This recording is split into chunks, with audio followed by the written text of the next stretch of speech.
cara que chama Gustavo Geyer, que sim. Que já a gente falou dele hoje já. Que é uma figura absolutamente cretina, que não serve para absolutamente abjeta, nada. Absolutamente abjeta e que já está estimulando esse tipo de coisa. Então, cara, é efetivamente uma guerra cultural nesse sentido. Infelizmente, o que o bolsonarismo produziu no Brasil demanda isso, porque ou você vai combater essa guerra que está sendo proposta, ou você vai deixar que eles se apoderem do país sem nenhum tipo de contestação. Nessa guerra, as armas que a gente tem são canais fortíssimos como esse, como o Galãs fez. Como eu disse, não existem muitos desse tamanho e com essa força e com esse nível de engajamento dos Galãs, mas a gente precisa fomentar, a gente precisa regimentar essas pessoas que têm um pensamento progressista, que têm uma visão de desenvolvimento nacional. Beze colocou aí algumas figuras centrais desse processo, e faz todo sentido que esse campo progressista se ajude no sentido de catalisar o crescimento do outro, porque, cara, a extrema-direita, ela é mestra em fazer isso, é impressionante, você vê assim, já que pode falar nome, eu vou colocar para colocar exatamente em perspectiva aquilo que eu quero. Você tem uma figura, por exemplo, com a Zoe Martinez, que eu mandei aí o vídeo. A gente vai ver. Cara, Beze, eu fiz participações com essa menina, tendo debates com ela. Ela não sabe qual que é o único argumento que ela tem na vida? Que ela fugiu do regime comunista cubano. É só isso que ela tem para falar. Ela ganhou espaço na mídia brasileira dizendo que ela foi capaz de fugir do regime comunista cubano. Ela só não diz que o pai dela era alinhado com o regime de Fulgêncio Batista, que promoveu estupros, que promoveu assassinatos, que promoveu todo esse tipo de coisa, entende? Aí sabe o que acontece? O Bolsonaro vem, faz uma live com essa menina, põe ela do lado dele, e no dia seguinte ela tem 500 mil de seguidores no Instagram. Entende? E a extrema-direita sabe fazer isso como ninguém. O campo progressista tem alguma dificuldade em se organizar. A gente sempre falou isso. Dessa forma. Exato. Ô, gente, vocês me dão licença só para me ausentar aqui rapidinho, cara. Eu já volto. Não. Rapidinho. Um momentinho, já volto. Obrigado. Mas é isso aí, César. A gente tem um lance que eu acho que a direita aprendeu muito bem a fazer isso, de dar voz e de expandir, amplificar essas figuras, sabe? Foi montando um exército ali do lado deles. E a esquerda realmente tem uma dificuldade. Tem uma dificuldade mesmo, cara. A gente tem dificuldade de comunicação com os partidos, com os políticos, né? Tirando o PSOL, que é um partido que sempre nos ajudou muito, sempre esteve aqui junto com a gente, né? É claro que tem gente do PT muito legal que já veio aqui falar também, mas a gente tenta uma entrevista com a Haddad, por exemplo, há 4 anos, sabe? E não conseguiu um papo assim. Pô, será que é muito difícil aparecer? Ou tudo bem, vai, não quer falar também, vou respeitar, óbvio, né? Não quer falar, admiro pra cacete o Haddad, queria que ele fosse governador, fiz campanha do jeito que eu pude, sabe? Em todas as redes, a gente fez aqui campanha para tirar o Tarcísio e para ter um quadro tão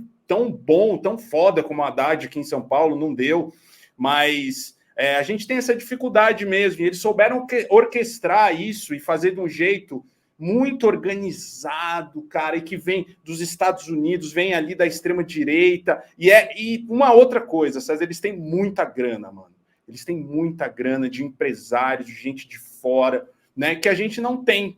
A gente depende da galera aqui que nos ajuda, que assiste aos vídeos. A gente tem uma ajuda muito grande do Eduardo Moreira, que sempre nos ajudou há 3 anos com as comissões todas ali do Instituto Conhecimento Liberta, do Investidor Mestre, né? Sempre nos ajudou, nos apoiando de todas as maneiras, mas é muito pouco. O Eduardo tentou juntar, tanto que quem está lá no guarda-chuva das comissões dele é o DCM, o TV 247, Henri Bugalho, né? A gente...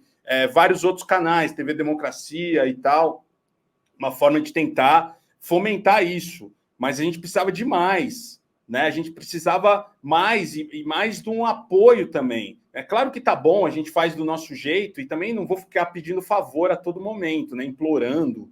Se não quer falar, não quer, e às vezes tudo bem, tá bom, mas eu acho que a esquerda peca nisso mesmo, e espero que acorde que precisa realmente estar em todos os lugares, né? E criar essas eleições, a gente viu muita coisa boa acontecer no Twitter, uma galera muito foda, o Tesoureiro, Jair Me Arrependi, sabe, fazendo o Space do Muca, né? Umas coisas assim que porra, fomentaram a aparição do Janones, né? Que tirou a narrativa exclusiva da direita.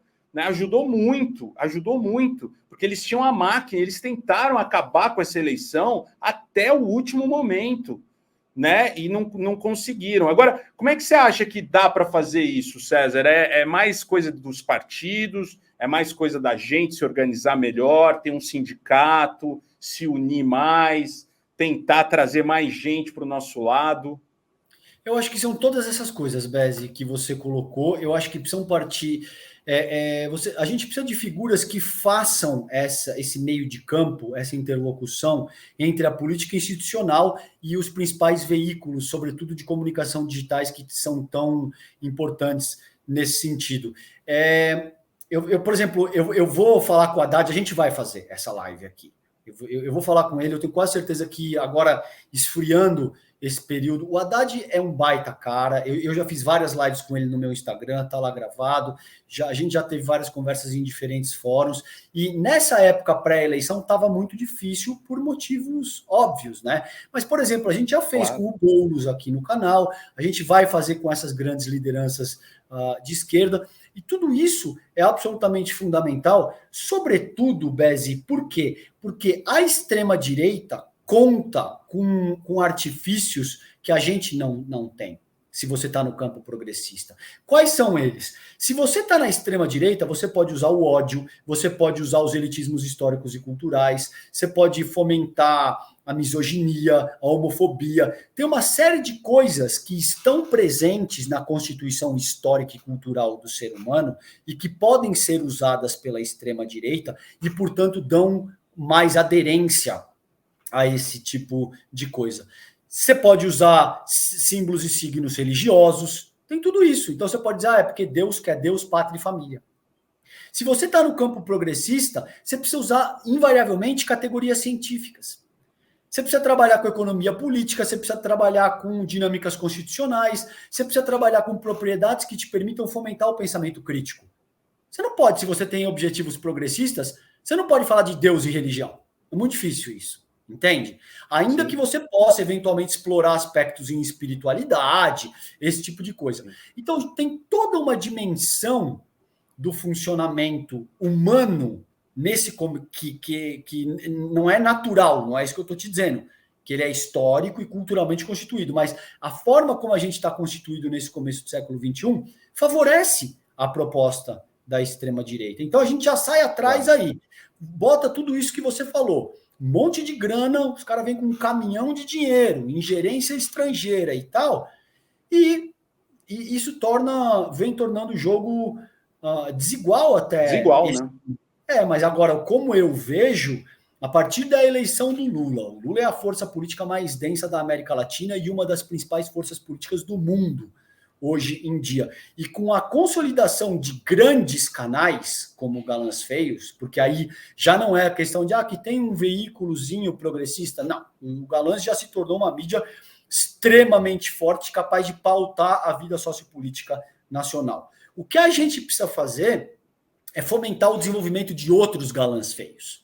É que tem uma rede de Galãs Feios, que a partir do momento em que a gente tenha um momento de ameaça à democracia, que a gente tenha um momento de ameaça de nacionalismos e de dogmas religiosos sendo incubados na vida sociopolítica do país, essa rede seja capaz de se tornar coesa e unida no sentido de defender valores democráticos, republicanos, defender um projeto de soberania e desenvolvimento nacional. Então, acho que é fundamental, cara, e que quis o destino que você, por exemplo, e o Helder tivessem um papel de protagonismo nesse sentido. Ainda que vocês quisessem abrir mão disso agora, vocês não seria mais possível. Porque as pessoas já reconhecem vocês. César, porque o que eu tinha pensado, e até pela saúde mental, assim, falando, a gente precisava muito da vitória do Lula, né? Precisava, por tudo que você falou, a gente ia ter uma teocracia, ia ter um governo super ditatorial e a gente não ia ter, eles iam aparelhar ainda mais todo o judiciário, todas as instituições, a gente ia perder o país de vez e a gente não ia ter como falar, né? O Helder estava até falando mesmo que a gente estava pensando em sair do país, né? Porque a coisa ia ficar tipo Gil e Caetano, assim, sem um centésimo do talento dos dois, mas assim, né? Ir pro exílio e tal. Tudo triste pra caralho, sabe? Não queria deixar meu país, meus amigos, meu filho, né? Não tenho nem condições, nem posso fazer isso, a gente não sei o que ia fazer. Mas queria voltar a ouvir minha música. Vai dar tempo, acho que a gente vai ter um pouco mais.